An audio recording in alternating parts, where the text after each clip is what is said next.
सृष्टि बचपन से ही दिखने में सुंदर नहीं थी, लेकिन अमीर बाप की बेटी सृष्टि पर उसकी माँ जान छिड़कती। मेरी बेटी कितनी प्यारी है, भगवान सबको सृष्टि जैसी बेटी दे। सृष्टि धीरे धीरे बड़ी होती है। एक दिन सृष्टि की सहेली कहती है, तू दिखने में कितनी अजीब सी है, लेकिन मैं जानती हूँ हम सब में सबसे अच्छी शादी तो तेरी ही होगी। तेरे पापा अमीर जो है। और बता नहीं सकते यार, दहेज तो हर कोई देता है, ये क्या ज्यादा ले जाएगी अपने पति के लिए? अरे बड़े शहर में कोठी है इसके पापा की। अरे पापा की है ना, कौन सी इसकी है? इसकी होती तब तो कोई भी लड़का इससे शादी कर लेता। अरे पापा की मतलब पापा की है तो मेरी ही है ना? किसने कहा? अब तेरी तो तब होगी ना जब तेरा भाई ना हो। वैसे भी शादी के बाद सारी प्रॉपर्टी भाई के नाम होती है। सृष्टि समझ जाती है कि उसे किसी भी हालत में माँ बाप की सारी प्रॉपर्टी को अपने नाम करना है, लेकिन कैसे? एक दिन सृष्टि का भाई शीनू कहता है, बहन क्या कर रही है? तुझसे एक बात करनी है। अरे हाँ हाँ करना, मैं तो तेरी बहन हूँ। बहन मेरी लाइफ में ना एक लड़की है, बहुत अच्छी है। मैं सोच रहा हूँ माँ और पापा से बात करूँ शादी के लिए। सृष्टि को समझ में आ जाता है कि भाई की शादी होते ही भाभी उसे एक दिन भी घर में बर्दाश्त नहीं करेगी।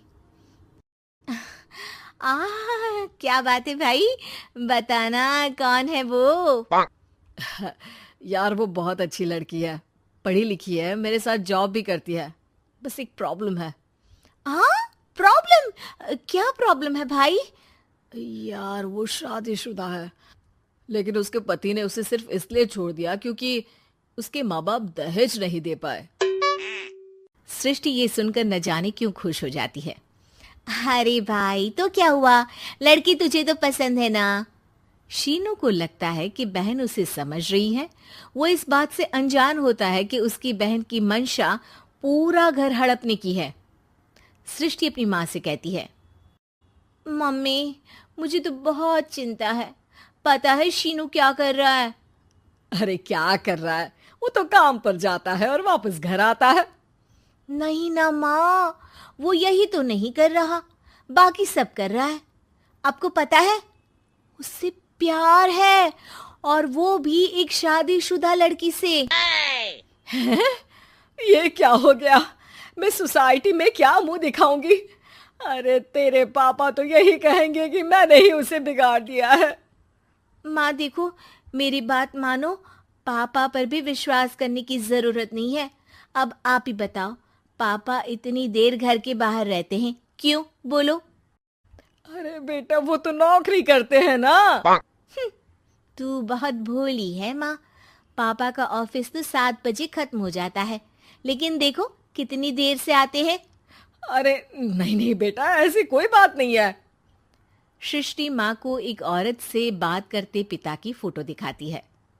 देखो माँ कैसे हैं पापा, मैं ना कहती थी कि पापा सही नहीं है। मैं तेरे पापा से बात करूंगी, दे फोटो मुझे। ओ माँ, वो तो डिलीट हो गई। लेकिन चल, तूने तो देख लिया ना, पापा से बाद में बात कर लेना, और हाँ मेरा नाम बिल्कुल मत लेना। हाँ माँ। अब क्या था, सृष्टि के माँ और पिता के बीच झगड़ा होना शुरू हो जाता है। सृष्टि के मन में क्या चल रहा था कोई नहीं जानता था। एक दिन, माँ सृष्टि के लिए एक लड़का देखा है, वो लोग शाम को उसे देखने आने वाले हैं। और हाँ माँ, एक खुशखबरी, मैं और पापा मिलकर एक नया बिजनेस ट्राई कर रहे हैं। शाम को लड़का आता है, सांवले रंग का। सृष्टि को तो बिल्कुल भी पसंद नहीं आता। लड़की की माँ कहती है, लड़की का चेहरा तो कोई खास नहीं, लेकिन अगर मेरे बेटे को आप लोग सेटल कर दें तो मैं उसकी शादी आपकी बेटी से करवा दूं। सृष्टि को लड़का बिल्कुल पसंद नहीं था। उसे भाई पर गुस्सा आ जाता है। लड़के वालों के जाने के बाद कहती है, माँ देखा शीनू मेरे लिए कैसा लड़का लेकर आया, न दिखाने लायक न सुनने लायक, सेटल भी नहीं, वो भी हम करे। अरे माँ, मैं जानती हूँ ये मेरी शादी किसी भी घर में क्यों करवाना चाहता है। अरे कैसी बात कर रही है बहन? तूने तो देखा ना, लड़के को मैंने ही मना कर दिया तुझसे शादी के लिए। जिसने लड़का बताया था उसने उसकी बहुत तारीफ की थी।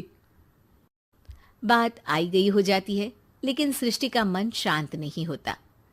क्या करूं, कुछ समझ में नहीं आ रहा। मेरी शादी हो गई तो ये लोग पूरी प्रॉपर्टी शीनू के नाम कर देंगे, मेरे हाथ तो कुछ लगेगा ही नहीं। तभी सृष्टि को आइडिया आता है। वो किसी वकील को फोन करती है। जी देखिए, अगर आपके मम्मी पापा का तलाक हो जाता है तो आपके पिता की आधी प्रॉपर्टी आपकी माँ के नाम हो जाएगी, फिर उसे वो किसी को भी दे सकती है। सृष्टि अब माँ को बेटे के खिलाफ भरती है। माँ, शीनू पर नजर रखा करो, वो जिस लड़की के प्यार में है ना वो शादीशुदा है। यहाँ आएगी, सारा पैसा रुपया जमीन जायदाद सब हड़प लेगी। पापा का भी हाल तुमसे छुपा नहीं है। ऐसा ना हो कि मैं और आप एक दिन सड़क पर भीख मांगे। हे भगवान, मैं तो जीते जी मर जाऊंगी अगर ऐसा हो गया तो। ऐसा हो गया नहीं माँ, ऐसा ही होगा। अभी समय है, आगे का सोच लो। मैं तो कहती हूँ पापा से आधी प्रॉपर्टी लेकर अलग हो जाओ। पापा की आधी प्रॉपर्टी भी हम लोगों को अगर मिल जाती है ना तो अगले 7 जन्म सफल समझो। बेचारी माँ बेटी के कहने पर पति से तलाक लेकर अलग हो जाती है। सृष्टि अब पैसों से गाड़ी और अपने दूसरे महंगे शौक पूरे करने लगी। उसके दोस्त भी उसके पैसे इस्तेमाल करते। सृष्टि, कल तुम कहाँ थी? मैं सारा दिन घर पर अकेली थी। तो मैं क्या करूं? मैंने ठेका तो नहीं लिया है ना तुम्हें संभालने का। माँ को सृष्टि से ये उम्मीद नहीं थी। वो बैठकर रोने लगती है। वहीं उसका पति यानी कि सृष्टि के पिता आ जाते हैं।